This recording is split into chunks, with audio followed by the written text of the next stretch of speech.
You know, it's pretty easy to take modern computing for granted. I mean, strip away the sleek interfaces and what are you left with? Basically a piece of metal, a power source, and billions of microscopic silicon switches. So how exactly does throwing metal in a box magically build the digital world, the apps, websites, and artificial intelligence we use literally every single day? Welcome to this explainer. Today, we're diving into the incredible system design of computer science. We're going to start at the absolute lowest microscopic level of your hardware, and then we'll zoom all the way out to the massive, complex architecture of the global internet. By the time we wrap up, the engineering inside that little metal box is going to make perfect sense. Okay, let's dive right into our roadmap. We're going to build this up block by block. Number 1, the hardware foundation. 2, speaking to the machine. 3, organizing the data. 4, algorithms and problem solving. And finally, 5, networks and artificial intelligence. All right, starting off with part 1, the hardware foundation. So deep inside your PC is a CPU, a central processing unit, and it's absolutely packed with billions of microscopic transistors. Now, depending on the flow of electricity, these little switches are either on or off, right? And that creates our two fundamental states, a 1 and a 0. Now, a single 1 or 0, a bit, doesn't really do much on its own. But if you combine 8 of them together, you get a byte. And that gives us exactly 256 different combinations. This is so cool because it brilliantly bridges physics and logic. It lets us represent numbers using binary. And then through encoding systems like ASCII, those binary numbers perfectly map to the alphabet. So microscopic electrical charges instantly become readable text.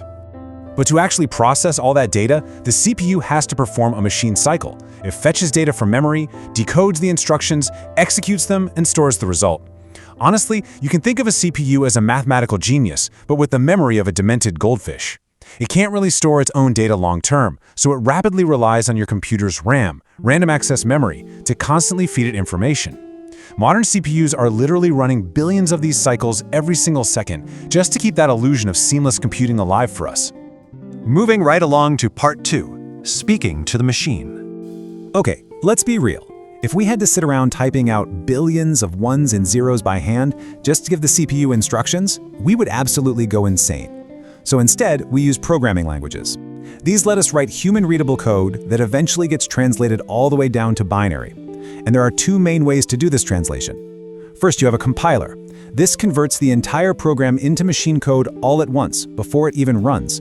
It's perfect if you want pure performance, like in C++. But then you have an interpreter. An interpreter translates and executes the code line by line, on the fly, and that offers incredible flexibility for languages like Python. So, when we actually write this code, we store our data in things called variables, and these take up very specific amounts of memory depending on what type they are. For example, an integer usually takes 4 bytes, while the single text character takes just 1 byte. But a really fascinating example here is the float, which we use for decimal values. See, under the hood, floating point numbers are basically approximating binary fractions, and because physical memory is finite, the computer eventually just has to cut that fraction off. This constraint is exactly why you'll sometimes see those incredibly weird tiny rounding errors when you do complex calculations. Now, since all these variables live at specific physical addresses inside your computer's memory, we need a way to find them. Enter pointers. A pointer is, well, exactly what it sounds like. It's just a chunk of memory whose only job is to hold the exact address of another chunk of memory. It points to it. They are super efficient, but honestly, they can be a bit dangerous. If you're using a lower-level language and you forget to free up memory you aren't using anymore, you create what's called a memory leak, and that will eventually crash your entire program. Thankfully, higher-level languages use these amazing things called garbage collectors to just automatically clean up all those loose ends for us. Okay, let's jump into part 3, organizing the data.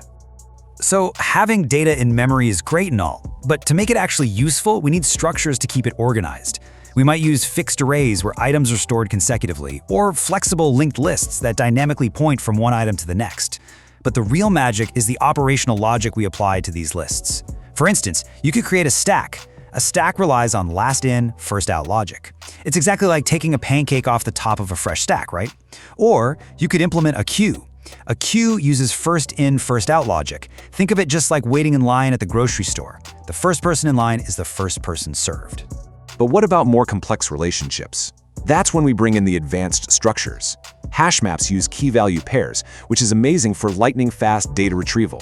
Trees let us organize data in cascading hierarchies, literally exactly like the file system on your computer. And then we have graphs. Graphs connect distinct nodes using edges, and I cannot stress enough how crucial graphs are for the networking tasks we do every day. Seriously, every single time you open Google Maps to find the absolute shortest distance between two places, a traversal algorithm is just ripping through a massive graph data structure behind the scenes. Which brings us perfectly to part 4, algorithms and problem solving.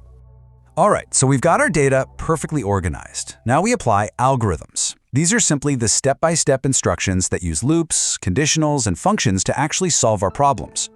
Now, when we want to evaluate how efficient these algorithms are, we run into this really intimidating term, Big O notation. But don't let the name scare you. It simply describes a trend. It just tells us how the execution time, or the system demands, will scale up as the input data gets bigger. For example, if an algorithm is O of n, it basically just means the number of necessary operations grows in a predictable linear line that's directly tied to the amount of data you throw at it. Now, there's obviously always more than one way to write an algorithm, right? And that brings us to programming paradigms. Imperative programming is where you explicitly give the computer detailed step-by-step instructions on exactly how to achieve a result. You micromanage it. Declarative programming, on the other hand, focuses purely on what the final result should be and offloads all those underlying steps to the system. And this distinction matters immensely in the real world. Like when you use SQL to search a database, you're using declarative programming. You just tell the system, hey, fetch me this specific data, and the database engine figures out the absolute most efficient way to grab it for you. Let's look at a massive extension of imperative programming, object-oriented programming. This introduces some highly versatile concepts, like polymorphism. Okay, think of it this way. Say you create a primary blueprint, a superclass, for a duck, and part of that blueprint is a very specific quack behavior. Well, later, you could create a subclass for a rubber duck. Thanks to polymorphism, your broader system can still confidently treat that rubber duck just like any standard duck. But we can override its specific behavior so it squeaks instead of quacks. It's such a clever trick, and it allows for incredibly scalable and flexible code architectures. All right, moving into our final section, Part 5, Networks and Artificial Intelligence. So traditional coding paradigms are great, but they eventually hit a wall. I mean, you can't easily write explicit algorithmic steps to perfectly describe, say, what a visual picture of a bee looks like. It's too complex. So instead, we transition to machine learning.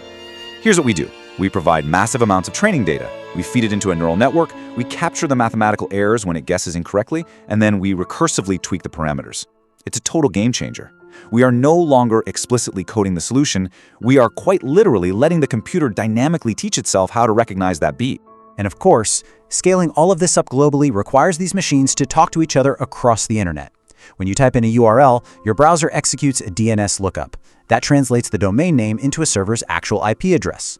Then, the TCP protocol breaks your data down into these manageable little packets, and an HTTP request gets fired off to the server.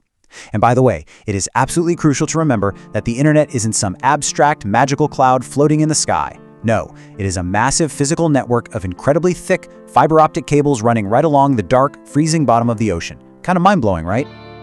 So, when that remote server successfully responds to your HTTP request, it sends back 3 core components to render a web page. You can really just think of this like building a house. HTML is your fundamental frame and structure. It provides the text and the core elements. CSS is your interior design. It applies the colors and the layouts to make everything look visually appealing. And finally, JavaScript is your plumbing and electricity. It wires up all the actual interactivity and functionality that triggers when, say, you click a button. But behind all those sleek web interfaces are powerful backend servers and relational databases meticulously organizing all our data into connected tables. We use SQL to query this architecture, like verifying if a password matches a specific user profile. But, and this is a big but, this also exposes a massive vulnerability. Devious actors can deliberately manipulate these queries in what's known as an SQL injection attack. They purposely terminate strings early to trick the database logic, totally bypass authentication, and then forcefully extract private data they have absolutely no business seeing.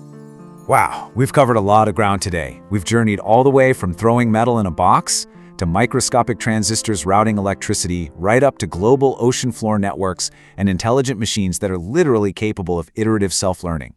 And honestly, it leaves us with a genuinely fascinating and maybe just a little bit terrifying question to ponder. If we no longer have to explicitly program computers, what exactly are they going to teach themselves next? Thank you so much for exploring the architectural building blocks of computer science with me in this explainer. See you next time.